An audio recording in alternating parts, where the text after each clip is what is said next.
Hello ladies and gents, welcome back to the channel and welcome to a new night review. Behind me is the Forthing S7. This is the range extended EV. Now we're gonna check it out, exterior interior details. So without further ado, let's just jump into the night review. Here it is guys, the Forthing S7 at night.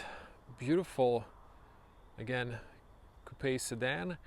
Now you can see the LED headlights are on. In the introduction, I've unlocked and locked the car so the LED headlights do not come on. You need to leave the key fob inside if you want to see those. That's what I did. Now you can see if I do a walk around this beautiful signature on the front, you saw that the front headlights switched to dynamic turn signals. I'll do that at the end of the video, but definitely unique, beautiful signature in the front.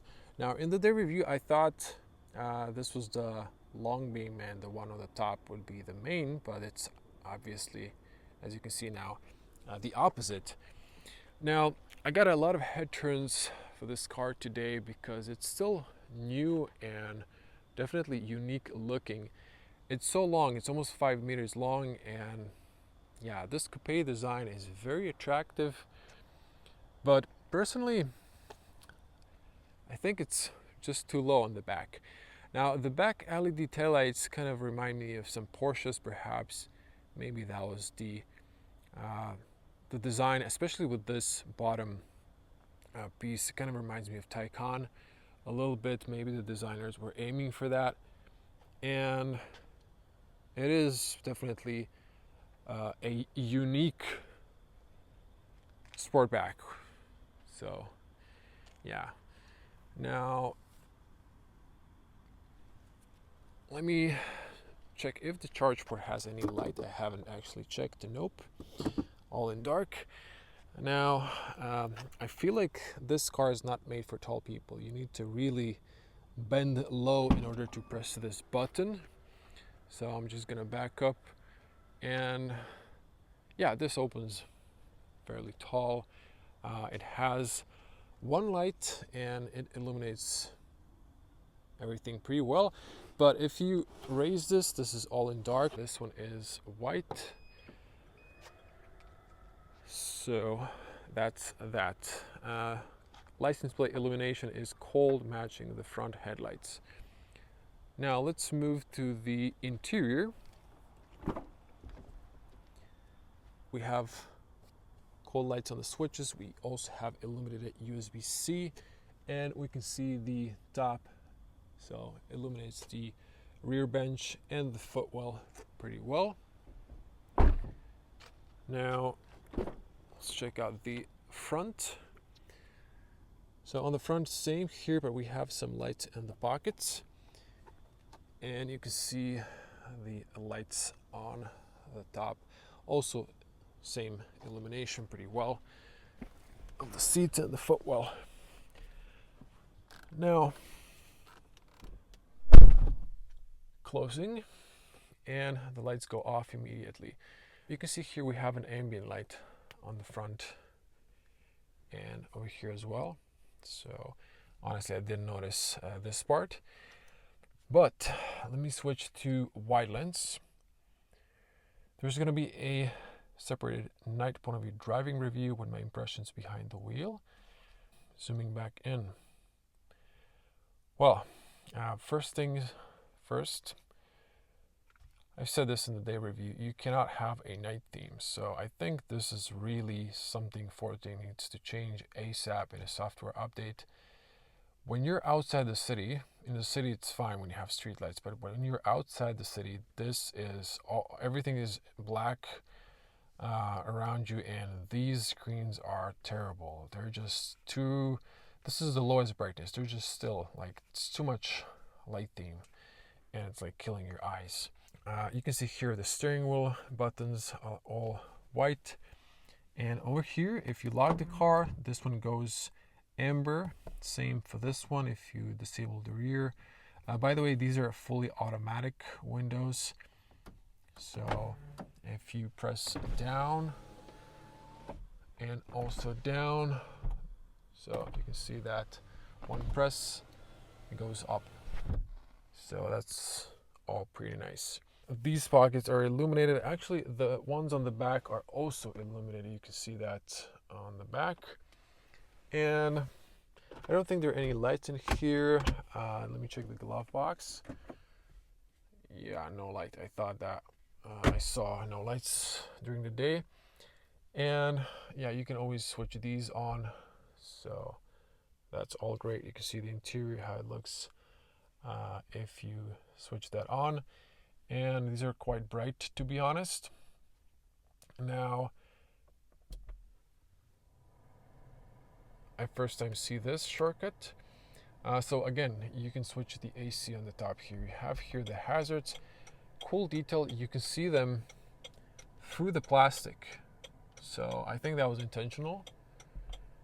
That's nice. But one thing, when you use a turn signal, you hear the side where you're engaging the turn signal, but on the back door speaker. That's a little bit weird. You get used to it immediately, but it's something that you just notice from the start.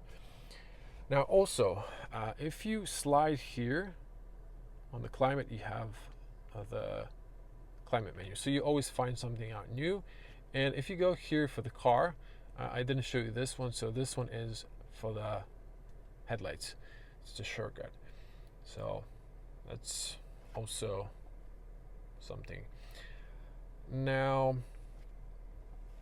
let me show you here the headlights from here. And this is the long beam. I'm gonna cut in from the highway. Here's the long beam.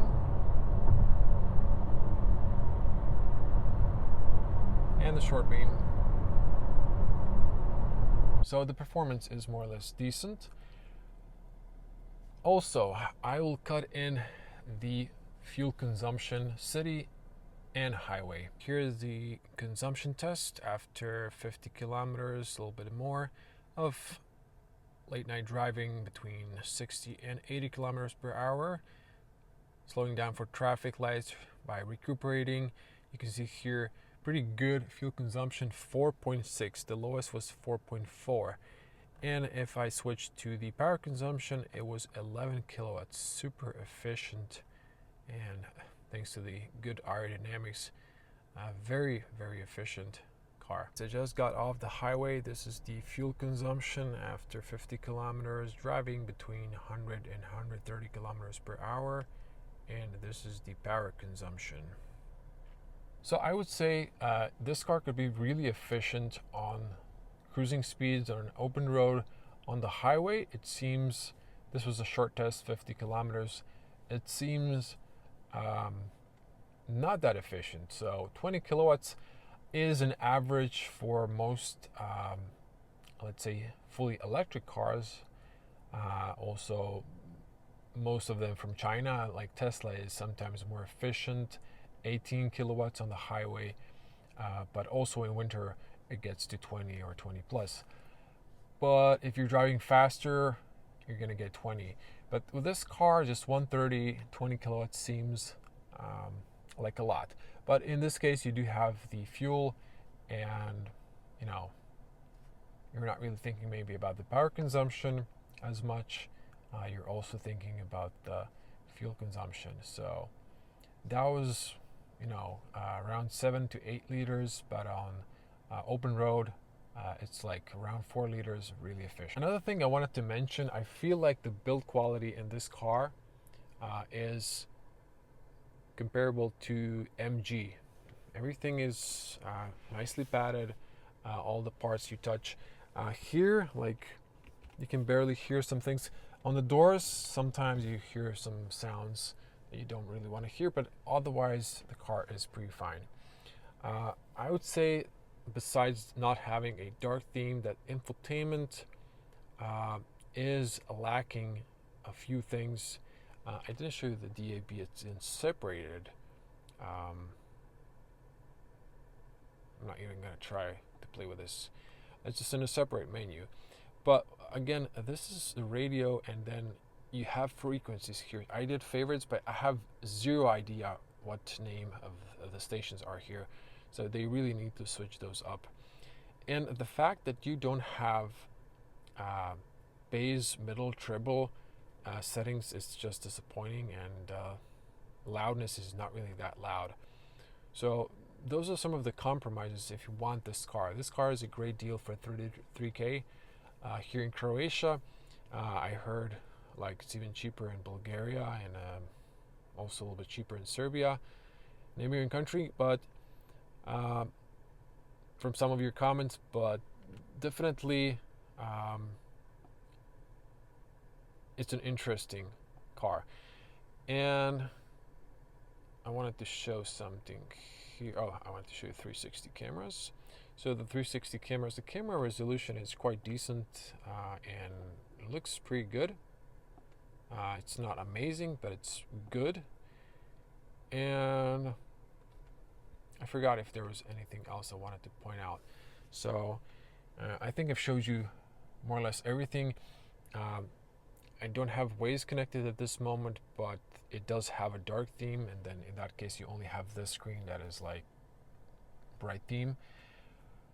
Now let me, actually it's all through the infotainment, engage the lights, and I will say rear fog light, and actually that's it. I don't think we have the front fogs.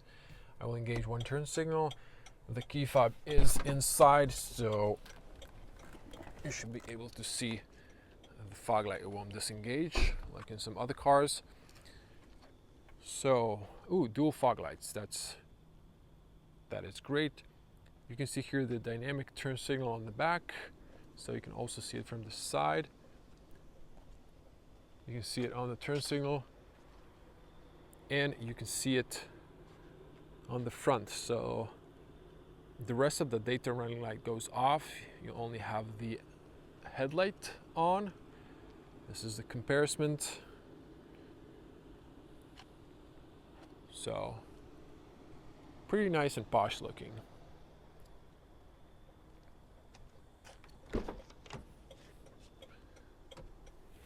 One thing I wanted to point out, if you're a tall person, this car is not for you. And let me explain why. So, you know, this would be an ideal viewing position, but this is my viewing position. This is my angle. So this is huge obstruction. And then if I turn here to see, I can't see the entire right side of the windshield because of this huge, too close mirror, two huge plastic bezel around one small rain sensor and lane assist camera. This is completely unnecessary. But this is made for short people who are like this. And then in that case, it's completely fine. You have a huge windshield. But if you're a tall person, this is how I see things. I cannot see pedestrian cars there, so it's really dangerous. And even this visor, it's just like it eats like one finger of, you know, space. So it's like, let me just see.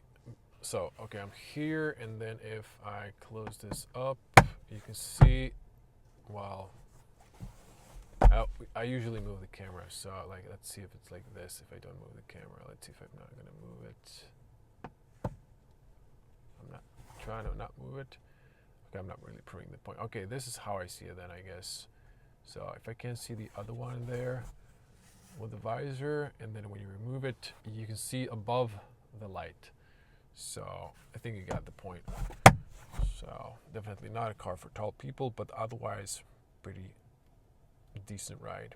Two things. One is that the petrol isn't too loud like in Leap motor I had on test, also the range extended EV version, and it's pretty good. Second thing is, I think I forgot to mention this, and it's quite important detail. This car has a frequency selective dampening technology and a very comfortable suspension. Tires are not the case, they're terrible, you should immediately replace them, but the suspension is a huge deal. It's also pretty well soundproofed on highway speeds, so altogether not that bad. at all, actually quite good, but again, there's few details they need to work on to make this like a complete car. So it has its pros and cons like every other car. That was it. That was the full tour of the, night tour of the Forthing. It even has a cool animation on the back. Okay, that's it. Be a cool person, smash the like button, like, share, comment below, you know the drill. And going through vacation after this one, so gonna take a little break, and we're gonna continue next month, end of the summer, with more car reviews. Stay tuned for the night point of view driving review, and until the next car, see you. Bye.